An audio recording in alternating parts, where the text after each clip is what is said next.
أعوذ بالله من الشيطان الرجيم بسم الله الرحمن الرحيم. தமிழ்நாடு தௌஹீத் ஜமாத் வழங்கும் மக்கள் மேடை என்ற இந்த நிகழ்ச்சியில் நபி வழி திருமணத்திற்கு தடையாக இருப்ப பெரிதும் காரணம் பெற்றோர்களா பிள்ளைகளா என்பது குறித்த விவாதங்களை நாம் செய்து வருகிறோம். நிறைய கருத்துக்கள் சொல்லியிருக்கிறார்கள். இரண்டு தரப்பிலையும் நபி வழி திருமணத்திற்கு தடையாக இருப்பது பெற்றோர்கள் தான் மிகப்பெரிய அளவிலே பிரச்சனையை ஏற்படுத்துகிறார்கள் என்று ஒரு தரப்பார்களும், இல்லை இளைஞர்கள் தான் அதற்கு தடையாக இருக்கிறார்கள் என்று இன்னொரு தரப்பார்களும் தங்களுடைய கருத்துக்களை ஆழமாக விதைய செய்திருக்கிறார்கள். பெரிதும் காரணம் யார்? அதுதான் முக்கியமான ஒரு விஷயம். இதுல நம்ம முதல்ல பார்த்தது நபி வழி திருமணத்தில் பெண் பார்ப்பது என்ன? பெண் பார்ப்பது பற்றி நபிகள் நாயகம் ஸல்லல்லாஹு அலைஹி வஸல்லம் என்ன சொன்னாங்க? பெண்ணை பார் என்று சொன்னார்கள். ஒரு திருமணம் முடிப்பதாக இருந்தால் பெண்ணை பார்த்து திருமணம் முடிப்பதுதான் நபி வழி. அந்த நபி வழிக்கு மாற்றமாக பெண்ணை பார்க்காமல் மனம் முடிக்கப்படுகிறது என்பதையெல்லாம் அழகான முறையிலே சொன்னார்கள். அதே மாதிரி திருமணம் என்பது ஒரு ஒப்பந்தம் தான். ஆனால் பெண் பார்க்கும் படலம் விஷயத்திலேயே ஏராளமான ஒப்பந்த மீறல்கள் நடைபெறுகிறது. நிறைய பித்அத்துகள் நடைபெறுகிறது. அதுல ஏராளமான விஷயங்களை செஞ்சு மார்க்கத்தில் உள்ளது போன்று ஒரு காரியங்களை செய்கிறார்கள் என்பதையெல்லாம் ரொம்ப ஆணித்தரமான வாதங்களை இரண்டு தரப்பார்களும் வைத்தார்கள். நீங்கள் அதை பார்த்தீர்கள். ஆனால் நபி வழி என்பது இலகுவானது. பெண்ணை பார்த்து ஒரு மணமகன் மனம் முடிக்க வேண்டும். அதுபோல நபிகள் நாயகம் ஸல்லல்லாஹு அலைஹி வஸல்லம் அழகா சொன்னார்கள், நீங்க பெண் அந்த பெண்ணும் கணவனை பார்க்க வேண்டும், மணமகனை பார்க்க வேண்டும் என்று நபிகள் நாயகம் ஸல்லல்லாஹு அலைஹி வஸல்லம் சொன்னார்கள். கன்னி பெண்ணாக இருந்தால் அவளிடத்தில் அனுமதி கேட்க வேண்டும். அவள் மௌனமாக இருந்து விட்டால் அதை சம்மதமாக நீங்கள் ஏற்றுக்கொள்ளுங்கள் என்று நபிகள் நாயகம் ஸல்லல்லாஹு அலைஹி வஸல்லம் சொன்னார்கள். அதே மனம் முடித்து விதவை நிலையில் அடைந்த பெண் மறுமணத்திற்காக ஒரு மணமகன் பார்க்கப்பட்டால் அப்போது அந்த பெண் வாய் திறந்து சொல்ல வேண்டும். இந்த நடைமுறை எல்லாம் இன்றைக்கு சமூகத்திலே இல்லாத ஒரு சூழலை பார்க்கிறோம். இஸ்லாம் என்பது இலகுவாக இந்த திருமண வீட்டில் பெண் பார்க்கிறோம் என்ற பெயரில் நடத்தப்படக்கூடிய ஏராளமான பித்அத்துகளுக்கும் இஸ்லாத்திற்கும் சம்பந்தம் இல்லை என்பதை இரண்டு தரப்பாரும் வேறு வேறு விதங்கள்ல சொன்னாலும் மார்க்கத்துல இல்ல, அது செய்கிறது பெற்றோர், செய்கிறது இளைஞர்கள் என்று இரண்டு தரப்பாருடைய வாதமாக இருந்தது நம்ம பார்த்தோம். இரண்டாவதாக நாம பார்க்கக்கூடியது என்ன அப்படின்னு சொன்னால், நபி வழியின் அடிப்படையிலே இஸ்லாம் காட்டி தந்த வழிமுறை திருமணம் என்ன அப்படின்னு சொன்னால், வரதட்சணை இல்லாமல் மகர் கொடுத்து திருமணம் முடிக்க வேண்டும். ஒரு பெண்ணுக்கு கணவன் தான், மணமகன் தான், மகர் கொடுத்து திருமணம் முடிக்க வேண்டும் என்று இஸ்லாம் சொல்லுகிறது. ஆனால் நடைமுறையில் அப்படி இருக்கிறதா? நடைமுறையில் அப்பாது செய்கிறார்களா? முஸ்லிம்கள் அப்படி செய்கிறார்களா? ஜமாத் தலைவர்கள் அதே மாதிரியான திருமணங்களுக்கு வழிவகை சூடுகிறார்களா? அல்லது ஹஸ்ரத்மார்கள் அது குறித்து பேசுகிறார்களா? வரதட்சணை வாங்குவது தவறு, அது செய்யக்கூடாது, அது நபி வழி அல்ல, குர்ஆனுக்கு மாற்றமானது என்று இமாம்கள் சொல்கிறார்களா? சமூகத்தில் ஏராளமான வரதட்சணைகள் மேலோங்கி கிடக்கிறது. ஆனால் வரதட்சணை என்பது மிகப்பெரிய வன்கொடுமை, பெரிய பாவமான ஒரு காரியம், மறுமையிலே தண்டிக்கப்படக்கூடிய ஒரு மிகப்பெரிய பாவம் என்பதையெல்லாம் ஒரு அற்புதமான ஒரு மார்க்கம் நமக்கு சொல்லி இருக்கும் போது, மார்க்க மீறல்களை செய்பவர்கள் யார் என்று சொன்னால் இஸ்லாமியர்கள் தான் செய்கிறாங்க, முஸ்லிம்கள் தான் செய்கிறாங்க, ஹஸ்ரத்மார் தான் செய்கிறாங்க. மூன்று முத்தவழி தான் அதற்கு எல்லா விதத்திலும் வடிகால் செய்யக்கூடியவர்களாக இருக்கிறார். இந்த வரதட்சணை என்பது எவ்வளவு பெரிய பாவம், எவ்வளவு பெரிய துரோகம், பெண் சமுதாயத்திற்கு எவ்வளவு பெரிய அநீதியை அது ஏற்படுத்துகிறது. அதனால் முதற்கன்னிகள் எந்த மாதிரியாக உருவாகிறார்கள், திருமணம் எவ்வாறு தடைபடுகிறது, தற்கொலைகள் அதன் மூலியமாக எவ்வளவு தற்கொலைகள் ஏற்படுகிறது, ஏழை குமர்களுடைய திருமணங்கள் எவ்வாறு நிறுத்தப்படுகிறது, எத்தனை பெற்றோர்கள் பிச்சைக்காரர்களாக மாறுகிறார்கள் என்பதெல்லாம் குறித்து இஸ்லாமிய பார்வையில் விவாதிக்கிறதுக்கு தான் இந்த தலைப்பை நம்ம என்ன செஞ்சிருக்கிறோம், எடுத்திருக்கிறோம். இவ்வளவு பெரிய வரதட்சணை, இவ்வளவு பெரிய கொடுமை, இவ்வளவு பாரதூரமான ஒரு விஷயத்திற்கு மிகப்பெரிய காரணம் யாருன்னு சொன்னால் பெற்றோர்கள் தான். பெரிய அளவில் பெற்றோர்கள் தான் அதற்கு காரணமாக இருக்கிறார்கள் என்று இந்த தரப்பினர்களை வாதிக்க தயாராக இருக்கிறார்கள்.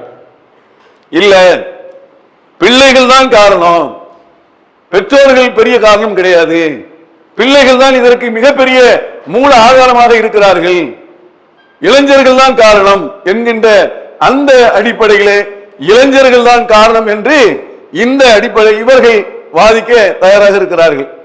இப்ப முதலாவதாக இளைஞர்கள் தான் காரணம் என்ற இந்த அணியில இப்போ நம்ம கேட்போம். இளைஞர்களாக இந்த பக்கம் இருக்கக்கூடியவர்கள் இருக்காங்க. இப்படிப்பட்ட இளைஞர்களே நாங்கள் தான் காரணம் என்று சொல்வதற்காக வந்திருக்கிறோம்.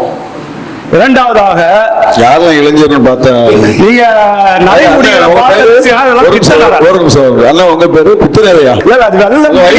பார்த்து ஒரு நிமிஷம், உங்க வயசு 50, பசீர் பாய் உங்க வயசு அண்ணா உங்க வயசு நல்ல தெளிவா சொல்லுங்க, மைக்கில் சொல்லுங்க, ரெக்கார்ட் பண்ணுங்க அவங்க பேசுற சொல்லுங்க. அது மனதளவுல இளைஞரா இருக்காங்க, மனதில் இளைஞர்கள் இருக்கிறாங்க, மனதளவுல அல்லாஹ்வுடைய இளைஞர்கள் புதியவர்கள் யாராச்சும் இருக்காங்களா? யாருமே கிடையாது, மனதில எல்லாரும் இளைஞர்கள் தான் இளைஞரா இருக்காங்க. என்னன்னு கேட்டா 30 வருடங்களுக்கு 20-30 வருடங்களுக்கு முன்னாடி பேசக்கூடிய பெற்றோர் தான் காரணம் என்ற தலைப்பின் கீழ் அவங்க பேசிட்டு இருக்காங்க. உதாரணத்துக்கு சொல்வதா இருந்தா பெட்ரோல் விலை இப்ப 40 ரூபான்னு சொன்னா யாராவது ஏத்துப்போமா? என்ன சொல்லுவான், ஏன் எந்த காலத்துல இருக்கிற 100 ரூபாயா இப்ப 120 ரூபா 100 ரூபாய் 110 ரூபாய் விக்குது இப்படின்னு சொல்லுவோம். கேஸ் விலையே இப்ப 400 ரூபான்னு சொன்னாக்கா எந்த காலத்துல இருக்கிற இப்ப 1000 ரூபாய் விக்குது, 1000 2000 ரூபாய் விக்குது இப்படின்னு சொல்லுவோம். அப்ப இவங்க எல்லாம் இப்ப பெட்ரோல்களே என்று பேச வந்திருக்கக்கூடியவர்கள் ஒரு 20-30 வருடங்களுக்கு முன்னாடி பெட்ரோல்கள் தான் பெரிதும் காரணமாக இருந்தார்கள்.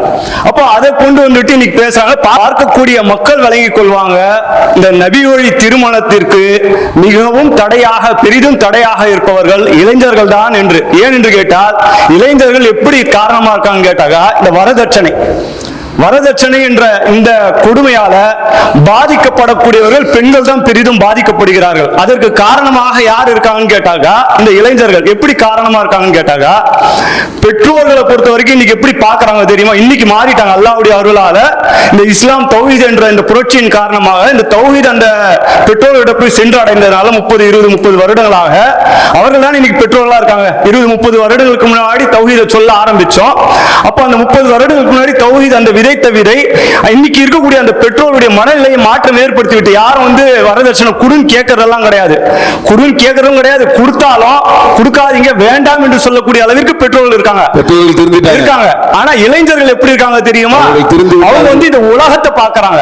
உலகத்துல இருக்கக்கூடியவங்க எப்படி ஆடம்பரமா இருக்காங்க, எப்படி வசதி வாய்ப்போட இருக்காங்க, ஒரு ஃபியூச்சருடைய சேஃப்டியை கவனிக்கிறாங்க.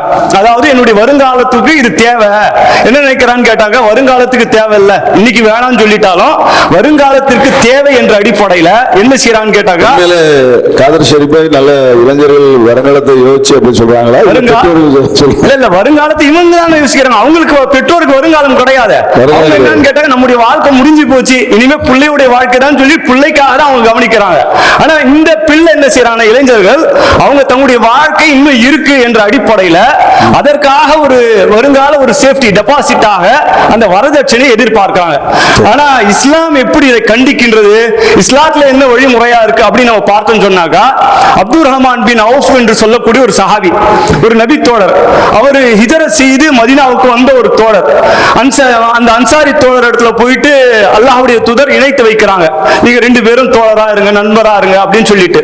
அப்படி இருக்கக்கூடிய நிலையில அவர் என்ன செய்கிறார் என்று கேட்டால் தன்னுடைய சொத்தில் பாதியை தருகிறார். அப்படி தரக்கூடிய நிலையில இந்த அப்துல் ரஹ்மான் பின் அவுஃப் ரஸியல்லாஹு அவங்க சொல்றாங்க, எனக்கு இதெல்லாம் தேவையில்லப்பா, அல்லாஹ் அவனுக்கு அருள் செய்யட்டும், பர்க்கத் செய்யட்டும் என்று சொல்லிவிட்டு என்ன செய்கிறார் என்று கேட்டால் கடை தேர்வுக்கு வேலைக்கு போறார். கடை தேர்வுக்கு போயிட்டு வேலைக்காக போயிட்டு அதில் வரக்கூடிய அந்த வருமானத்தை வைத்துக் கொண்டு என்ன செய்கிறார் என்று கேட்டால் மனம் முடிக்கிறார். மனம் முடிக்கக்கூடிய விஷயம் கூட அல்லாஹ்வுடைய தூதருக்கு தெரியல. பாருங்க எந்த அளவுக்கு எளிமையாகவும் எந்த அளவிற்கு அந்த தோழரிடத்தில் அந்த வரதட்சணை வாங்காமல் மகர் கொடுக்கக்கூடிய அந்த தன்மை இருந்தது என்று சொன்னால் அந்த தோழர் என்ன செய்கிறான்னு கேட்டால் கடை தெருக்கு போய் வருமானத்தை ஈட்டி கொண்டு போயிட்டு திருமணத்தை முடிச்சிட்டு அப்படி கொஞ்சம் ஒரு திருமணம் சொன்னாலே நம்ம என்ன செய்வோம், ஒரு புத்தம் புது ஆடையோட அப்படி கொஞ்சம் ஆடையில மனம் கமழும், எப்பவுமே இருக்கிற மாதிரி இருக்க மாட்டோம். அது போல மனம் கமழக்கூடிய நிலையில் வருகிறார். வந்தவுடன் அல்லாஹ்வுடைய தூதர் முஹம்மது நபி ஸல்லல்லாஹு அலைஹி வஸல்லம் அவர்கள் இஸ்லாத்தில் வரதட்சணை என்ற ஒரு கலாச்சாரம் இருந்தது என்று சொன்னால் நீ எவ்வளவு அந்த பெண்ணிடத்துல இருந்து வாங்கணும்னு கேட்டு இருக்கலாம். இன்னைக்கு கேட்கறாங்கல்ல, இன்னைக்கு என்ன செய்வாங்க, திருமணம் ஆச்சுன்னா எவ்வளவுப்பா பைக் வாங்கினியா, கார் வாங்கினியா, வீடு வாங்கினியா, விசா வாங்கினியா, என்னென்ன கொடுத்தாங்கன்னு ஒரு பட்டியலை கேட்பாங்க. அந்த மாப்பிள்ளை இடத்துல இளைஞர் இடத்துல கேட்பாங்க. ஆனால் அல்லாஹ்வுடைய தூதர் அந்த மாதிரி கேட்கல. என்ன கேட்டாங்க தெரியுமா, எவ்வளவு மகர் கொடுத்த, என்ன கொடுத்து திருமணம் முடிச்ச அப்படின்னு கேட்கிறாங்க. அப்படி கேட்கப்படும் போது அவர் சொல்கிறார், நான் பேரிச்சம் கொட்டை அளவிற்கு தங்கத்தை மகராக கொடுத்து திருமணம் முடிச்சென்றார்.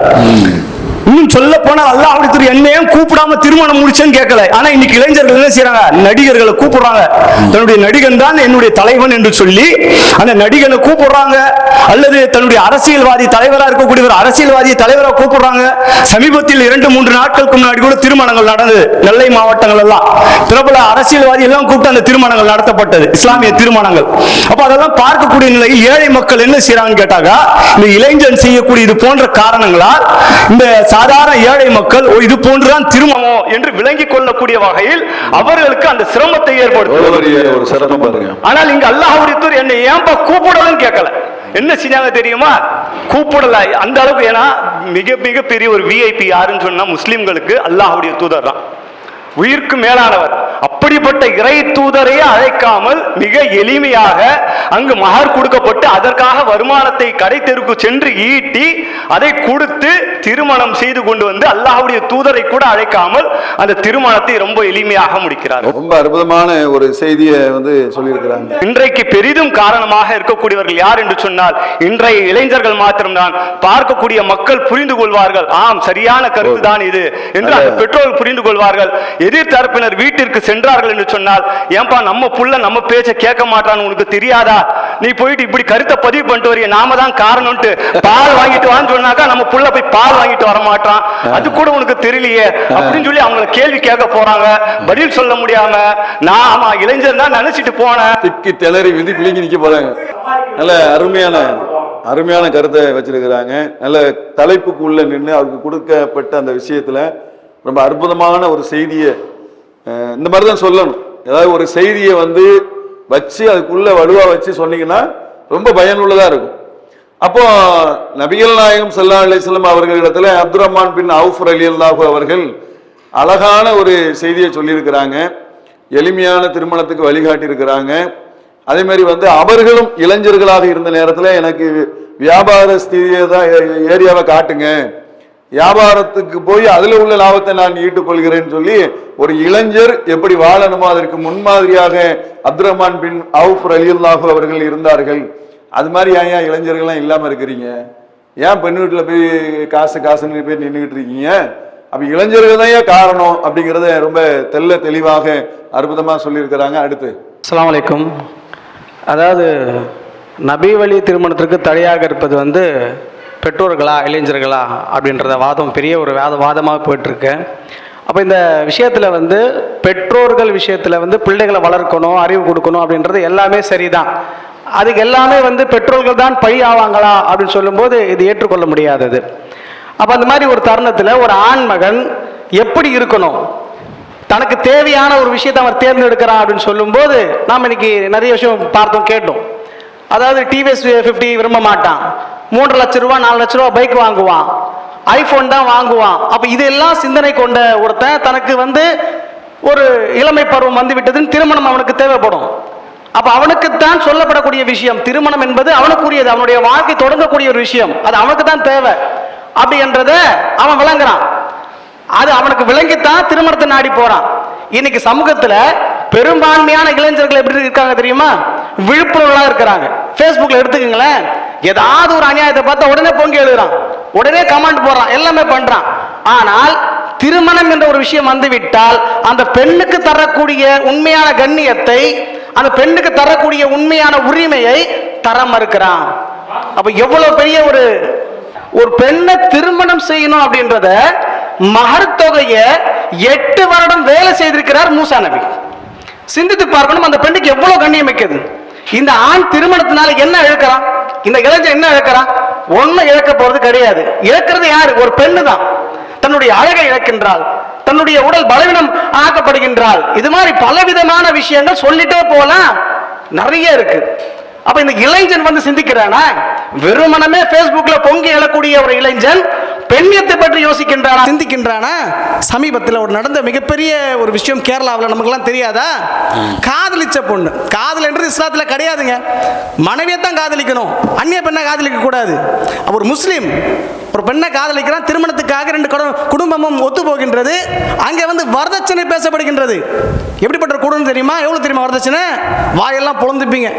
15 ஏக்கர் நிலம், 150 சவரன் நகை, ஒரு BMW காரு. என்ன அநியாயம்! பண ரொக்கம் இது எல்லாம் கேட்டிருக்கிறாங்க. அந்த பெண்ணிடத்துல அந்த பையன் பேசுறான், இந்த மாதிரி வீட்டில் கேட்கறாங்க, நான் இருந்தும் குறைச்சு பார்க்கறேன் கேட்கறான். அவன் பெண்ணிடத்துல கை குலுக்கி வாங்குறான். காதலித்த பெண் மீது கூட ஒரு இரக்கம் இல்லாத இளைஞன் எப்படிப்பட்ட ஒரு இளைஞனா இருப்பான்? உண்மையான ஆண்மை உள்ளவனா? அப்ப சிந்தித்து பார்க்க வேண்டாம், இளைஞன் எப்படி இருக்க வேண்டும்? சமூகத்தை சிந்திக்க வேண்டாமா? கடைசியில இந்த திருமணம் நடந்து முடியல, அவங்களால கொடுக்க முடியல. டாக்டர் பட்டம் படித்த பெண், இவரும் டாக்டர். இவருடைய அறிவு உங்களுக்கு வந்து அந்த பெண்ணின் கண்ணியத்தை கற்றுக் கொடுத்ததா? சிந்திக்க வச்சதா? இல்ல. அப்ப இந்த யோசனை பாருங்க, அந்த பெண் வந்து தற்கொலை செய்து சாகும் அளவிற்கு இளைஞர்கள் இருக்கின்றார்கள் என்றால் இளைஞர்கள் சிந்திக்க வேண்டும். இந்த வரதட்சணையின் கொடுமையினால 30 வருஷ கண்ணி கூட இருக்கிறாங்க. இன்னைக்கு சமூகத்தில் எவ்வளவு பெரிய அவலம். அப்பதுக்கு யார் காரணம்? பெற்றோர்களா? இப்போ சிந்திக்க மறந்துட்டானே இவன் தான், இந்த இளைஞர்கள் தானே காரணம். அப்ப நம்முடைய கருத்து என்பது ரொம்ப வலுவா இருக்கு. பெற்றோர்கள் ஒரு காரணம் அல்ல, அவர்கள் வளர்ப்பது, அவங்களுக்கு உணவு கொடுப்பது தான், தவிர இளைஞர்கள் தான் முழுக்க காரணம் என்பது நம்முடைய வாதமாக இருக்கு. முக்கியமான ஒரு செய்தியை சொல்லி இருக்கிறாங்க. மூசா அலைஹிஸ்ஸலாம் இளைஞர்களை உங்களை நோக்கி தான் என்று சொல்லி மூசா நபி 8 ஆண்டுகள் பணி செய்வதற்கு ஒப்பந்தம் போட்டுதான் திருமணம் முடித்தார்கள்.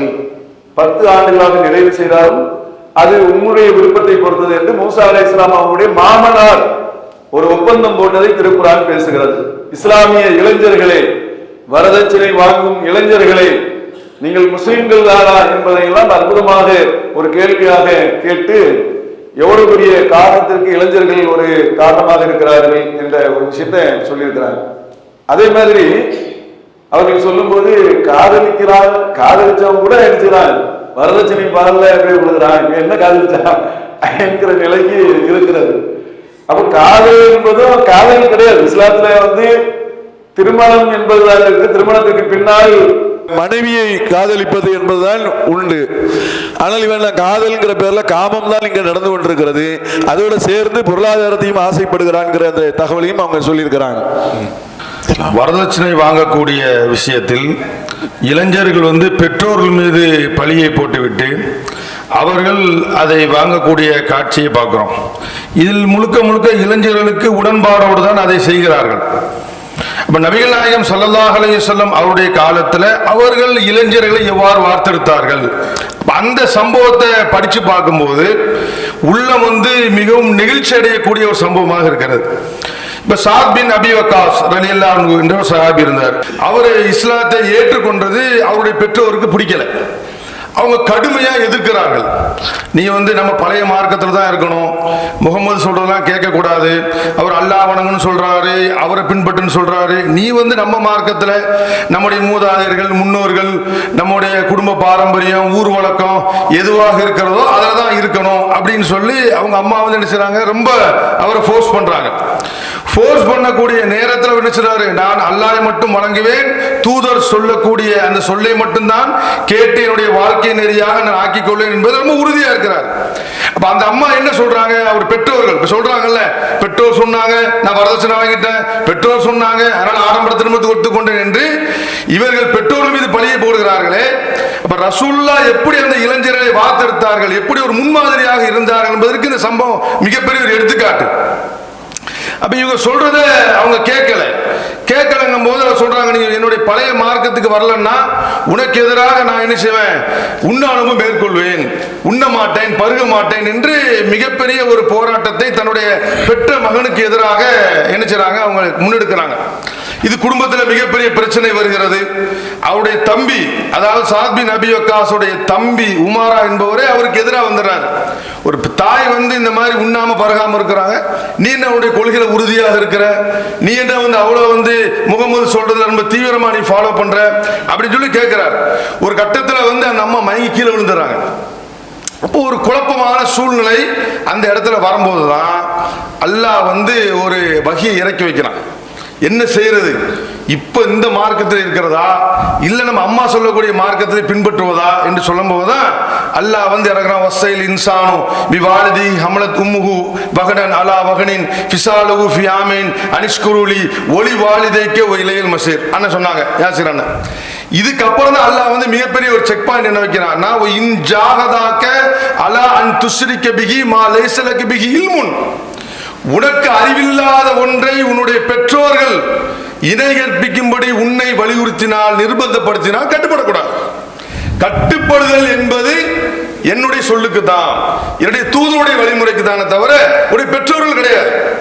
அப்ப இன்னும் சொல்ல போறாங்க, இந்த இளைஞர்கள் சொல்றாங்கல்ல, நாங்க எல்லாம் அறிவுபூர்வமாக செயல்படுறோம், ரொம்ப எல்லாம் சிந்திச்சு செயல்படுறோம், ரொம்ப ஆய்வு பண்ணி செயல்படுறோம் சொல்றாங்கல்ல.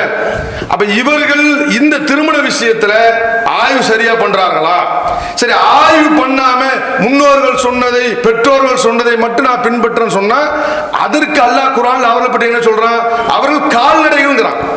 யாரெல்லாம் நான் சொன்ன மார்க்கத்தை பின்பற்றாமல் உங்களுடைய மனோயிச்சையை பின்பற்றுகிறீர்களோ, அப்படி அல்லாஹ் சொல்றான். அதாவது நபியை நீங்க ஒரு மார்க்கத்தை சொல்றீங்க, அவன் அதை புறந்தள்ளிடுறான். அவன் உள்ளத்துல ஒண்ணு நினைச்சு வச்சிருப்பான்ல, இப்படிதான் கல்யாணம் நடத்தணும், 1000 பேரை கூப்பிடணும், வரதட்சணை வாங்கணும், சீரியல் செட்டை போடணும், கச்சேரியை வைக்கணும், ஆடல் பாத்தல் கூத்து கும்மாளத்தை நடத்தணும், இதுதான் திருமணம் என்பது அவனுடைய உள்ளத்தில் ஒரு மார்க்கமாக இருக்கிறது. அப்ப அல்லாஹ் சொல்றான், அராய்த்த மணித்தகத இலாகவு ஹவாவு, நபியை நீங்கள் உங்களுடைய மார்க்கத்தை சொல்றீங்க, இஸ்லாத்தை சொல்றீங்க, அவர்களை ஏற்றுக்கொள்ளல. அவன் என்ன செய்றான்? உள்ளத்துல உள்ளதை மார்க்கமாக நடைமுறைப்படுத்துகிறான். கல் அண்ணாம், அவன் கால்நடைகளுக்கு ஒப்பானவன். மற்ற உலக விஷயத்துல சிந்திக்கிற, ஆராயிற, எது நல்லது கெட்டதுன்னு பாக்குற, எது சரி தவறுங்கிறது பிரிச்சு அறிகிற, நல்லதை எடுத்துக்கிற, கெட்டதை என்ன செய்யற நீ தள்ளி வச்சிடற. அப்ப மார்க்கம் என்று வந்தால் அதெல்லாம் ஆராய தேவை வேண்டியதில்லை, அல்லாஹ் சொல்ல வேண்டியது பார்க்க வேண்டியதில்லை, ரசூலுடைய வழிமுறையை எடுக்க வேண்டியதில்லை, பெற்றோர் சொன்னாங்க, முன்னோர்கள் சொன்னாங்க, குடும்ப பாரம்பரியம் எப்படின்னு சொல்லி நடக்கக்கூடிய இளைஞர்கள் தான் இருக்கிறாங்க, பெற்றோர்கள் கிடையாது. பெற்றோர்கள் 1000 வலியுறுத்தினாலும் சாத் பின் அபி வக்காஸ் உறுதியா இருந்தாரா இல்லையா? முன்மாதிரியா இருந்தாரா இல்லையா? ரசூலுல்லாஹ் எவ்வளவு அழகான ஒரு சமுதாயத்தை, இளைஞர் சமுதாயத்தை அவர்கள் வார்த்தெடுத்து சென்றிருக்கிறாங்க. அருமையான விஷயங்களை சொல்லியிருக்கிறாங்க. நல்ல நல்ல தகவல். சாத் பின் அபி வக்காஸ் ரலியல்லாஹு அவர்கள் எப்படி தன்னுடைய தாய் இடத்துல ஈமானிய ஃபைட் பண்ணியிருக்கிறாங்க. ஒவ்வொருத்தரும் ஒவ்வொரு இது ஃபைட் பண்ணிட்டு இருப்பாங்க. இவங்க ஈமானிய ஃபைட், இறையச்சம், மறுமை, இறைவனை வணங்குறது, தூதரை பின்பற்றுவது, வேதத்தை நம்புவது, இது மாதிரியான விஷயங்கள்ல தன்னுடைய தாயாரோடு ஒரு போட்டி போட்டிருக்கிறாங்க. இன்றைய இளைஞர்கள் நீ உன்னுடைய தாயாரோடு குறைஞ்சபட்சம் வரதட்சணைக்கு எதிராக போட்டியில் போடணுமா இல்லையா கேட்கறதுக்கெல்லாம் ஓகே, ஒன்றும் பிரச்சனை இல்லை அப்படின்னு தலையாற்றிய இப்படி நீ இருப்பது பெற்றோர்கள் மீது நீ பழியை போட்டு அதை ஏற்றுக்கொள்வாய், ஆனால் நீ கால்நடை போன்றோர் அப்படின்னு சொல்லி அழகா குர்ஆன் வசனங்களை மேற்கோள் காட்டி யதார்த்த விஷயங்களை சொல்லியிருக்கிறாங்க. இந்நிகழ்ச்சியினுடைய தொடர்ச்சியை நாளைய தினம் பார்ப்போம். இஸ்லாம் மற்றும் சமுதாய செய்திகளை அறிந்து கொள்ள தமிழ்நாடு தௌஹீத் ஜமாஅத் யூடியூப் பக்கத்தை உடனடியாக சப்ஸ்கிரைப் செய்து கொள்ளுங்கள். மேலும் பெல் பட்டனையும் கிளிக் செய்து கொள்ளுங்கள்.